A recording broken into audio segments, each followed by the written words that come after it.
Toujours dans cette série de vidéos, je suis en train de regarder le foot, donc ça m'inspire. Je me permets de réaliser plusieurs vidéos pour partager des choses avec vous, car cela me tient vraiment à cœur. Vous savez, je pense qu'il est important parfois que nous puissions prioriser les choses. Beaucoup de personnes ont malheureusement des problèmes de priorisation et s'étonnent souvent à être bloquées vis-à-vis de certaines situations, vis-à-vis de leur parcours personnel, voire même parcours professionnel. Cela fait plusieurs années que certaines personnes ont des ambitions. Ce sont des gens qui sont réellement ambitieuses, mais qui n'ont pas une stratégie, un plan d'attaque. Et ça, c'est important parce que lorsqu'on n'a pas le plan d'attaque, on ne vous demande pas de le noter noir sur blanc, mais c'est important de l'avoir d'un petit coin de la tête et de l'exécuter. Nous sommes nombreux comme ça à le faire. Je suis passé par là aujourd'hui, je me permets de faire mes plans. Parce que je me dis, je n'ai pas envie de m'éparpiller et venir m'asseoir 5 ans après à répéter exactement la même chose. Vous savez, à un moment donné, c'est même fatigant et c'est épuisant pour la confiance en nous-mêmes. Parce qu'on est en train de dire des choses qu'on n'arrive pas forcément à les réaliser. Et pourtant, c'est important pour nous de pouvoir le faire.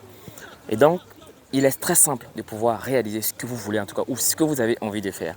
C'est de prioriser les actions. Et ne vous précipitez pas à vouloir faire toutes les actions en même temps. Car à un moment donné de ma vie aussi, je voulais faire tout en même temps. Et je me suis rendu compte que ça ne marchait pas parce que au bout d'un an, 2 ans, j'étais là à répéter exactement la même chose. Pourtant, je n'avais même pas commencé une seule chose. Et donc, prioriser les choses. Aussi petit que ce soit, commencez quelque chose. Je répète encore une fois.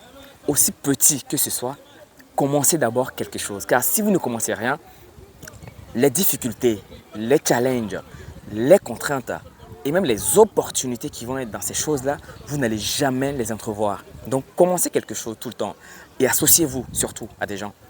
Vous savez, souvent, on a envie d'être très gourmand. On ne veut pas s'associer aux gens. On se dit que c'est notre idée, c'est notre business, donc on va vouloir le faire seul. Les gens qui ont réussi n'ont jamais fait les choses tout seuls. Ok, ils peuvent peut-être commencer une idée pour tester, pour écarter certains risques tout seuls, mais à un moment donné de leur vie, ils vont s'associer à d'autres personnes. Vous savez, je suis le fervent défenseur des personnes qui s'associent. Et je pense qu'il est important, voire même indispensable, de s'unir avec d'autres personnes.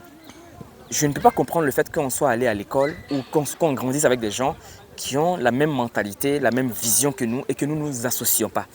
Moi, je refuse catégoriquement ce truc-là. Vous savez, dans les associations, il faut qu'on retienne une chose. Tout le monde n'est pas pourvoyeur financièrement. Il y a des personnes qui ont des idées, mais laisse tomber. Ils demandent juste des personnes qui vont avoir la partie organisation, la partie structuration et la partie financière. Trouvez ces gens-là, associez-vous avec eux. Vous avez parfois de l'argent, mais vous n'avez pas l'idée.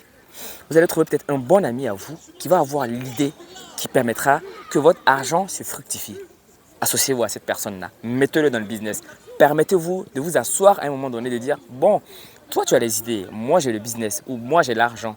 Je vais ramener de l'argent, on se partage le bénéfice. Je ne sais pas, 20-80, 40-60, 70-30 ou 90-10, je ne sais pas. Trouvez un terrain d'entente et associez-vous. Parce que malheureusement, dans notre communauté, vous savez, en Europe, on dit mais les Chinois réussissent, les Pakistanais réussissent vite, les Juifs réussissent vite. Ils n'ont pas de secret. Le secret, il est dans l'association. Vous êtes là, vous ne voulez même pas vous associer. Vous avez votre copine, je ne sais pas, si les choses sont très claires entre vous, posez-vous. Et si c'est quelqu'un qui n'a pas peur, parce que parfois, voilà, excusez-moi les dames, mais en fait, vous avez trop peur parfois de vous lancer dans des business. Et donc, nous, on a la flemme souvent de vous pousser à rentrer dans des choses parce qu'on sait très bien que si ça ne réussit pas, vous allez nous blâmer pour ça. Donc, c'est pour ça souvent qu'on préfère se lancer tout seul. Et quand ça échoue, au moins, on amortit le choc tout seul et on encaisse la perte financière tout seul aussi.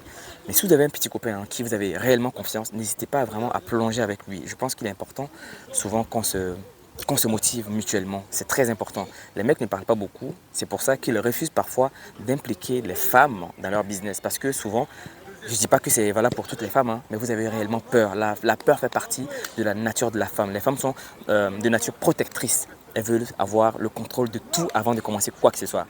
Vous savez, si vous voulez réaliser de grandes choses, commencez par faire ce que vous n'avez jamais fait. Sinon, vous n'allez jamais décoller. Vous allez être là à parler de business tout le temps, mais ne jamais réaliser quoi que ce soit. Et donc, moi, je suis plus adepte à cela. Il y a des risques, allez, on y va. On va mesurer quand même les risques, évidemment, avant de se lancer. Mais je ne vais pas vouloir maîtriser 50% des risques avant de me lancer. Car sinon, je ne vais jamais me lancer et je ne vais jamais aussi apprendre. C'est dans l'échec qu'on se forge. C'est dans l'échec aussi qu'on apprend. C'est dans l'échec surtout qu'on réussisse. Il faut qu'on ait la culture de l'échec. L'échec, ce n'est pas grave, ce n'est pas une fatalité. Et si vous échouez, relevez-vous et recommencez encore une fois. Donc, encore une fois, je vais répéter.